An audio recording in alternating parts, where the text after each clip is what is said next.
Class 9 की chapter 6 जिसमें पढ़ना है लाइन एंड एंगल, जिसको रेखा और कोण कहते हैं, का 6.1 एक्सरसाइज जो है 6.1 जो है कराया जा चुका है। और आज जो है 6.2 करने वाले हैं, जिसमें पहला क्वेश्चन जो है ये इस टाइप से मेंशन किया हुआ है। चलिए देखते हैं, बहुत ही इंपॉर्टेंट है एग्ज़ाम की व्यू से।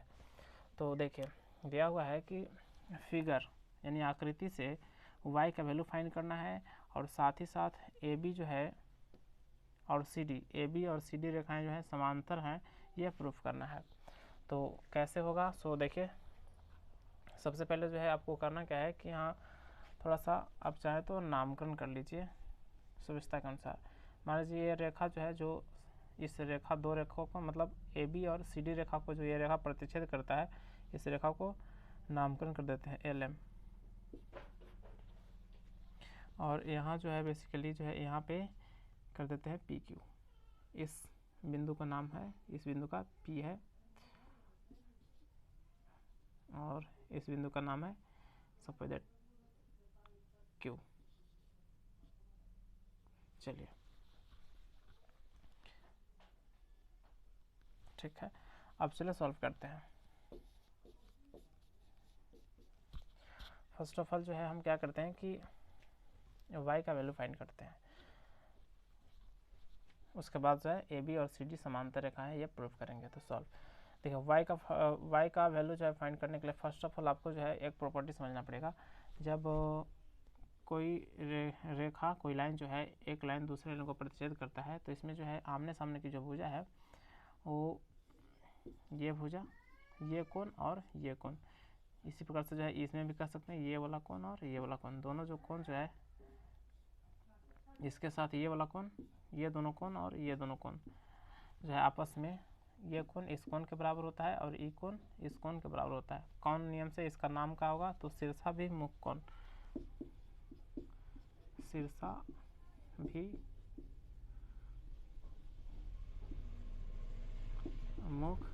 कोण, शीर्षाभिमुख कोण बराबर होते हैं, बराबर होते हैं। इसीलिए जो है यहाँ पे कर सकते हैं, अगर मान लीजिए इसका कोण 1 है, अब इसको कोण 2 बोल दिए तो कोण 1 जो है कोण 2 के बराबर हो जाएगा। इसी प्रकार से कोण को 3 और इस कोण को 4 कह दे तो कोण 3 भी जो है इक्वल हो जाएगा 4 के। नियम क्या होगा कि ये जो कोण जो है शीर्षाभिमुख कोण है, और शीर्षाभिमुख कोण जो है हमेशा बराबर होते हैं। उसी प्रकार से फ्रेंड्स यहाँ पे आप देख सकते हैं कि y और 130 डिग्री का कोण, यानी कि ये जो कोण जो देख रहे हैं आप, ये वाला कोण और ये वाला कोण शीर्षाभिमुख कोण है। तो लिखेंगे कि चूंकि कोण y बराबर 130 डिग्री, ये फाइंड हो गया। कारण अब दे सकते हैं कि चूंकि कौन कौन है, तो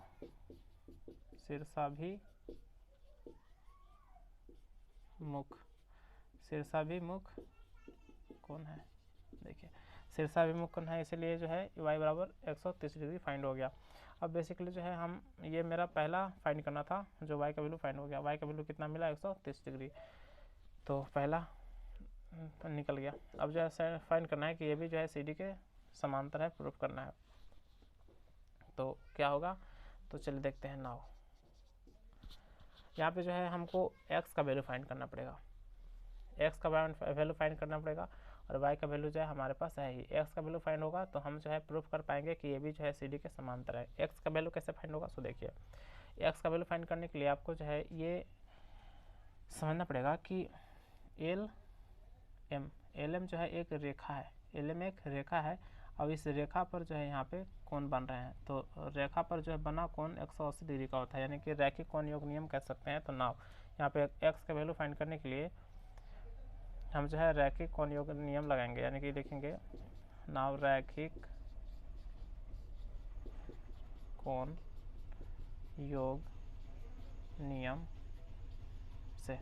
रैखिक कोण योग नियम से क्या होता है कि रेखा पर जितना भी कोण बनते हैं का योग हो, जोड़ा जाए तो 180 डिग्री मिलता है। यानी कि यहाँ पे 50 है, 50 डिग्री प्लस x, ये दोनों कोण को जोड़ेंगे तो कितना फाइंड होगा? 180 डिग्री। यहाँ पे x का वैल्यू निकल जाएगा। 180 डिग्री में से आपको जो है 50 डिग्री माइनस कर देना होगा, क्योंकि इधर प्लस है, जब बराबर के उस तरफ जाएगा तो ये प्लस माइनस का चेंज हो जाएगा, माइनस में टर्न हो जाता है, आपको इतना पता होगा। इसलिए x का वैल्यू जो है निकल गया 130 130 डिग्री, यानी कि यहाँ पे x का वैल्यू आपको फाइंड हो गया। अब चूँकि फ्रेंड्स एक बात और है कि यहाँ पे जानना होगा, क्या जानना होगा, सो देखिए कि यदि दो रेखा माना कि ये दो रेखा हैं जिसको हम एल एम कह सकते हैं, एल और एम दो रेखा हैं, और इसको अगर कोई तीसरा रेखा प्रतिच्छेद करता है, मान लीजिए कि क्यू जो है, क्यू कोई रेखा है जो क्या करता है, दोनों रेखाओं को प्रतिच्छेद करता है। अगर इसमें हम ये प्रूफ कर दें कि एकांतर अंतःकोण, इसको कहते हैं एकांतर अंतःकोण कहते हैं, इसको क्या कहते हैं एकांतर अंतःकोण। और एकांतर अंतःकोण अगर जो है हम बराबर कर दें किसी कारणवश, यानी कि कोण एक जो है कोण दो के बराबर कर दें, या फिर इधर वाला जो कोण को इस कोण को भी एकांतर अंतर कहते हैं, मतलब इसको 3 कह दे तो इसको 4 कह दे, यानी कि हम ये प्रूफ कर दें किसी कारणवश कि कोण जो है 3 कोण 4 के बराबर है, ये प्रूफ कर दें, या ये प्रूफ कर दें कि कोण एक जो है कोण 2 के बराबर है, कोण एक जो है कोण 2 के बराबर है, या तो फिर कोण 3 जो है कोण 4 का। मतलब कहने का मतलब कि एकांतर अंतःकोण अगर जो है बराबर कर दें तो जो है ये ऑटोमेटिक प्रूफ हो जाता है थ्योरम के अकॉर्डिंग कि रेखाएं एल और एम जो है ये समांतर है। तो यहाँ पे आप देख रहे हैं कि हमने यहाँ पे क्या करा, लिखेंगे यहाँ पे नाउ लिखेंगे चूँकि कोण x बराबर कोण y, कोण x बराबर कोण y, क्योंकि यहाँ पे जो है बराबर 130 डिग्री कह सकते हैं। देखिए ध्यान से देखिए, क्योंकि y का वैल्यू कितना फाइंड हुआ 130 डिग्री और x का वैल्यू कितना फाइंड हुआ 130 डिग्री। इट मीन्स कि x और y ये दोनों जो है कोण क्या है, इक्वल है, 130 डिग्री का है, मतलब बराबर है। इट मीन्स कि ये एकांतर अंतःकोण भी है, और एकांतर अंतःकोण अगर बराबर हैं तो इसीलिए जो है AB और CD दोनों रेखाएं जो है समांतर होगा।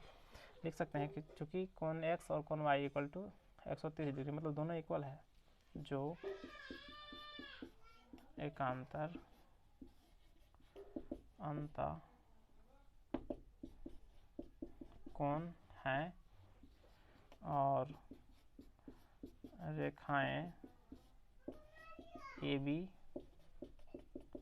और CD के बीच बने हैं, इसलिए कह सकते हैं कि AB समांतर CD। कारण दे सकते हैं प्रमेय से, थ्योरम ऐसा है, तो यही हमको करना था, AB और CD को समांतर प्रूफ करना था, हमने आपको समांतर प्रूफ करके दिखाया। नेक्स्ट क्वेश्चन फिर आगे बढ़ते हैं। चलिए क्वेश्चन नंबर 2 में दिया हुआ है कि AB समांतर CD और CD समांतर EF, जैसे कि आप फिगर में देख रहे हैं, एंड y रेशियो z का जो है 3:7 में दिया हुआ है, अनुपात दिया y अनुपात z का जो है अनुपात 3:7 में दिया हुआ है। तो x का वैल्यू फाइंड करना है। सबसे पहले आपको जो है एक प्रॉपर्टी समझना पड़ेगा, उस प्रॉपर्टी पर ध्यान देते हैं। देखिए आज देखते हैं क्या है प्रॉपर्टी। एक बात ध्यान रखिएगा कि यदि दो रेखाएं समांतर हो, जैसे कि यहाँ पे दिया हुआ कि L जो है LM जो है रेखाएं समांतर हैं, तो इसमें अगर तीसरा रेखा कोई प्रतिच्छेद करता है, जैसे कि मान लीजिए कि Q जो रेखा है प्रतिच्छेद करता है, तो इसमें जो है कोण बनते हैं संगत कोण के बारे में समझना पड़ेगा। संगत कोण बनते हैं और संगत कोण बराबर होते हैं। संगत कोण बराबर होगा कब, यदि रेखाएं जो है समांतर अवश्य होना चाहिए, समांतर होना ही चाहिए, समांतर होगा तभी संगत कोण बराबर होते हैं। तो देखिए हमने यहाँ पर कहा कि L जो है M रेखाएं समांतर हैं, इसलिए संगत कोण बराबर होते हैं। तो आपको यह देखना है कि संगत कोण कहते किसको हैं। तो फिलहाल इसको हम इंडिकेट करते हैं 1 2 3 4 5 6 7 8, ठीक है। अब देखिए संगत कोण कौन कौन होता है। तो देखिए यहाँ जो है यहाँ बिंदु है, सेम बिंदु, संगत मतलब सेम टू सेम, यानी कि देखिए कोण 1 इस बिंदु से जस्ट इधर आइए, ये वाला, तो इस बिंदु से जस्ट इधर आइए, कौन वाला, ये वाला, यानी कि एक जो है कोण 1 और कोण 5, ये दोनों कोण संगत कोण है। इट मीन्स कह सकते हैं कोण 1 जो है कोण 5 के बराबर होगा। और क्या कर सकते हैं, देखिए कौन से इधर जाइए, ये वाला, यानी 2, अब इस 6 से भी इधर आइए तो यानी कि 6, इट मीन्स कि कह सकते हैं कि कोण 2 जो है कोण 6 के इक्वल है। अब आप हमको फाइंड करके बताइएगा कि कोण 4 के जो है संगत कौन होगा, कोण 4 का संगत क्या होगा, कमेंट में आप कमेंट करिएगा। और कोण 3 का संगत कोण कौन होगा, यानी कोण 3 के संगत कोण क्या होगा, कोण 3 जो है किस कोण की इक्वल है, आप कमेंट में कमेंट करिएगा, कमेंट बॉक्स में कमेंट करिएगा, आपके लिए ये प्रॉपर्टी यूज होगा। देखिए अब जो है एक बात हमको बताइएगा कि चूँकि यहाँ पे दिया हुआ है कि सी डी जो है ई एफ, सी डी और ई एफ, देखिए सी डी और ई एफ समांतर रेखाएं हैं, दिया हुआ ना कि सी डी और ई एफ रेखाएं समांतर हैं। तो सी डी और ई एफ रेखा समांतर है तो बताइए कि अगर ये जेड है तो इस कोण, ये कोण के संगत ये कोण हुआ कि नहीं हुआ। इट मीन्स कि जो है जेड जो है ये कोण और ये कोण इक्वल होगा कि नहीं होगा। तो जेड कोण ये कोण के इक्वल होगा। इट मीन्स कि जो है आप इस कोण को जेड के इक्वल कर सकते हैं। फिलहाल आप जो अपना सुविधा के लिए इसको जो है इस रेखा को मान लीजिए, इसको मान लेते हैं कि एल एम रेखा है, एल एम रेखा है। और आप सुविधा के लिए आप मान सकते हैं इस बिंदु को भी मानना पड़ेगा। तो एल एम मान लिया और यहाँ पे आप कुछ भी मान सकते हैं, इसको जो अलग होना चाहिए इसको मान लिए, इस बिंदु को ई कह दिए, इसको इस बिंदु को एफ कह दिए और इस बिंदु को जी कह लिए। सुविधा के अनुसार आप मान सकते हैं, हम मान लिए, ताकि ज़रूरत हो तो कोण को आसानी पूर्वक लिखा जा सके। चलो ठीक, यानी कि हम कह सकते हैं कि कोण जेड जो है कोण किसके बराबर हो जाएगा, तो ई एफ डी के इक्वल हो जाएगा। यानी कि लिखेंगे कि सॉल्व करिए आप, लिखेंगे कि कोण जेड जो है कोण इक्वल होगा किसके, ई एफ डी के, यानी कि कोण ई एफ डी के, ये कैपिटल लेटर का डी है तो चलिए कैपिटल लेटर का मान लिए, ई एफ डी के इक्वल होगा। चूँकि कौन है, संगत कोण है, संगत कोण है और सी डी जो है ई एफ के समांतर है कोण है, एंड सी डी जो है सी डी ई एफ के समांतर है, ई एफ के समांतर है, इसलिए ये दोनों इक्वल होगा। अब जो है आप कह सकते हैं कि ई एफ डी की जगह पे जेड रख सकते हैं। इट मीन्स कि अब जो है देखिए ये कोण और ये कोण जो है टोटल जो है ये दोनों कोण जो है आपका, इन दोनों कोण का योग जो है 180 डिग्री होगा। आपको ये पता होना चाहिए, क्यों, क्योंकि जो है ई एफ डी एक रेखा है और रेखा पर बने कोण जो होते हैं का योग जो है 180 डिग्री होता है। इट मीन्स कि हम यहाँ पे कह सकते हैं कि नाउ अब रैखिक कोण योग नियम से, रैखिक कोण योग नियम से क्या होगा कि कोण y प्लस कोण, इसको क्या कर सकते हैं, ई एफ डी का योग जो है 180 डिग्री होगा। अब जो है ई एफ डी को रिप्लेस करा सकते हैं जेड में, यानी कि कोण y प्लस कोण, देखिए ये चूँकि इक्वल है, दोनों इक्वल है, इसलिए जो है आप इसको जेड कर सकते हैं बराबर 180 डिग्री। इट मीन्स कि यहाँ पे जो है आप यहाँ से एक वेरी इंपॉर्टेंट पॉइंट मिला है कि वाई जेड का योग जो है 180 डिग्री हो, और वाई जेड का अनुपात दिया हुआ है, वाई जेड का अनुपात दिया हुआ है और वाई जेड का जो है योग 180 डिग्री है, ये है। जब भी ऐसा हो तो आप जो है रेशियो से आप जो है कोण को फाइंड करना हो तो आपको जो है क्या करना पड़ेगा कि इसी को मानना पड़ेगा। क्या मानना पड़ेगा, सो देखिए, माना कि कोण y बराबर, अगर यहाँ पे 3 है तो 3x मान लेना है, और z है तो एंड कोण z बराबर 7 है तो 7x। एक बात ध्यान में रखिए कि आपको यदि कोण अनुपात में दिया हुआ है और x y और z का योग पता हो, और अगर ये y अनुपात में दिया हुआ है तो इसका जो है कोण को फाइंड करने के लिए आपको जो है ये देखना पड़ेगा कि y और z का योग जो है कितना होगा। तो सबसे पहले हमने देखा कि y और z का योग कितना होगा, तो 180 डिग्री। अब जो है वाई जेड को फाइंड करने के लिए हम जो है इसको मान लिए कि माना कोण y बराबर 3x और z बराबर 7x। अब जो है देखिए कैसे फाइंड होगा। तो नाउ